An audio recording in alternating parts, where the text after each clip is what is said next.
আশীৰ্বাদ প্ৰদান কৰিছে গুৰুসকলে ইমানেই কৃপা কৰিছে যাৰ কাৰণে 7টি অধ্যায় আমাৰ মুখস্থ হৈ গৈছে গতিকে তাৰে এটি অধ্যায় দ্বিতীয় স্কন্ধ ভাগৱত মহাধৰ্ম আমি অকণমান পাঠ আৰু আলোচনালৈ আগবাঢ়িছোঁ এৰা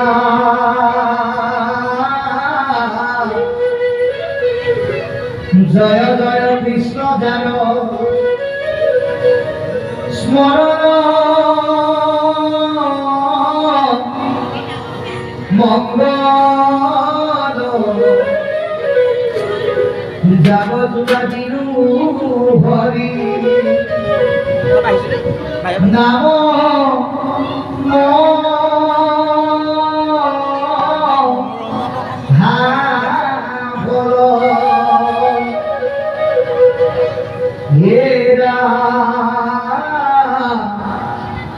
হেনয় পরমানন্দ মাধব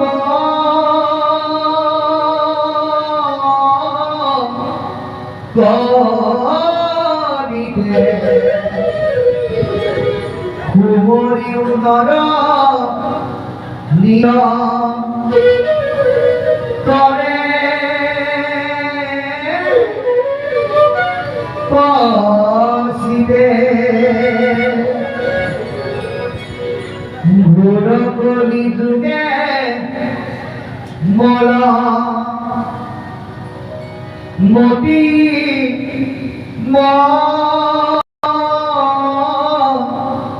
মনুষ্যর নারিয়ান ধর্ম হরি ভগতি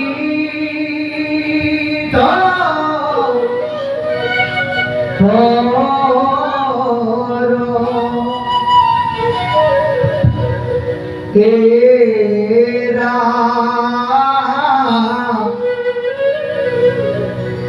হরির দয়া সে করি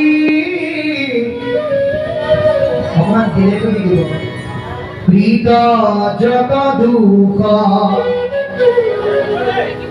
গোসুক প্রথমে করা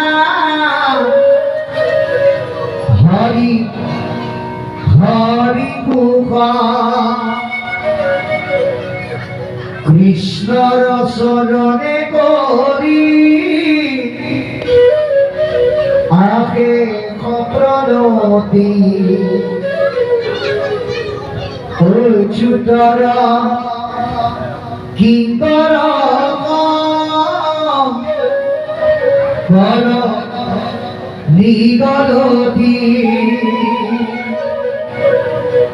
এতিয়া আমাক পদবন্ধে কি কৰিছে আমি অকণমান আলোচনা কৰিম যে জয় জয় কৃষ্ণ দ্বাৰ স্মৰণ মংগল আপোনালোকক যদি ইয়াত বহি থকা বাবাই সমস্ত আমি কৰোঁ যে আপোনালোকে জীৱনত কি বিচাৰে মংগল বিচাৰে নে অমংগল বিচাৰে উত্তৰটো কিন্তু কোনেও নকয় অমংগল বিচাৰো বুলি সকলোৱে জীৱনৰ মংগলেই বিচাৰিব গতিকে মংগল যেতিয়া বিচাৰিছে এই মংগল প্ৰাপ্ত কৰাৰ মাধ্যমটো আমাক দেখুৱাই দিলে সেইটোৱে হ'ল কৃষ্ণ নাম কৃষ্ণ নামত জীৱনৰ ইমানেই মংগল সাধন হয় আন কৰ্মৰ লগত এটা পাৰ্থক্য দেখুৱালে যে হে ৰাতিপ্ৰচেষ্ট মানৱ যাক যোগ যজ্ঞ ধ্যান আদি কৰি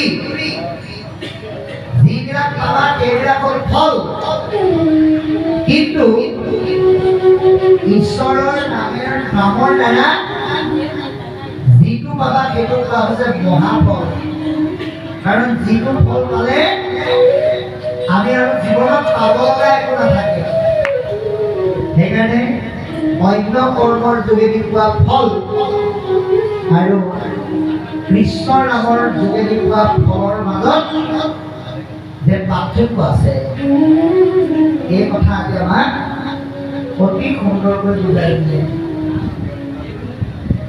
কিন্তু নামৰ যোগেদি আপুনি ঈশ্বৰে দিয়া সেই মহাফলটো পাবৰ কাৰণে কি কৰিব লাগিব? হেনয় পৰমানন্দ মাধৱ কবিতে ভগৱন্ত 9 প্ৰকাৰৰ আনন্দৰ গৰাকী, তাৰ ভিতৰত শ্ৰেষ্ঠ আনন্দ যাৰ ভাৱনাত নিহিত হৈ থাকে সেইজনকে পৰম আনন্দৰ গৰাকী বুলি কৈছে। 9 প্ৰকাৰৰ আনন্দৰ ভিতৰত পৰম আনন্দটো হৈছে এক অন্যতম আনন্দ।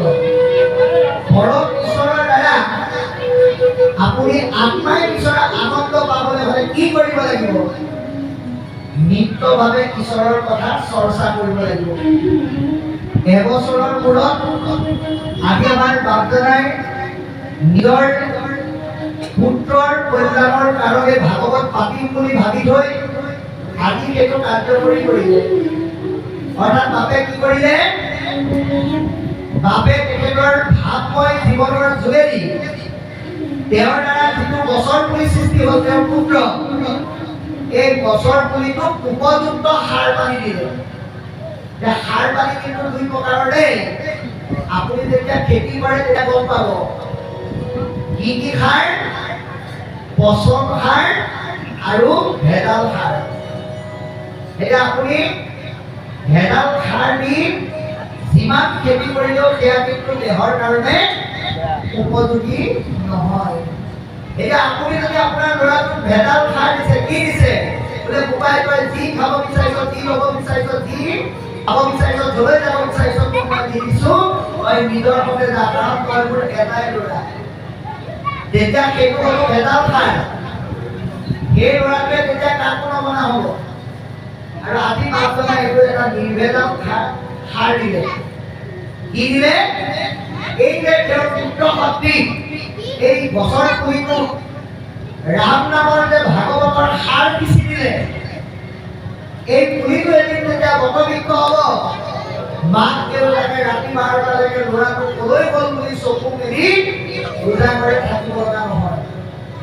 অকল সেয়ে নহয়, এইখন ঘৰৰ কাষৰ পাৰৰ যিমানখিনি ব্যক্তি আছে তেওঁলোকৰো এটা উত্তৰণ হ'ব। কিন্তু তাৰ কাৰণে এই অনুষ্ঠানটোৰ যি তাত্ত্বিক লক্ষ্য তাক প্ৰাপ্ত কৰিবলৈ আমি কি কৰিব লাগিব?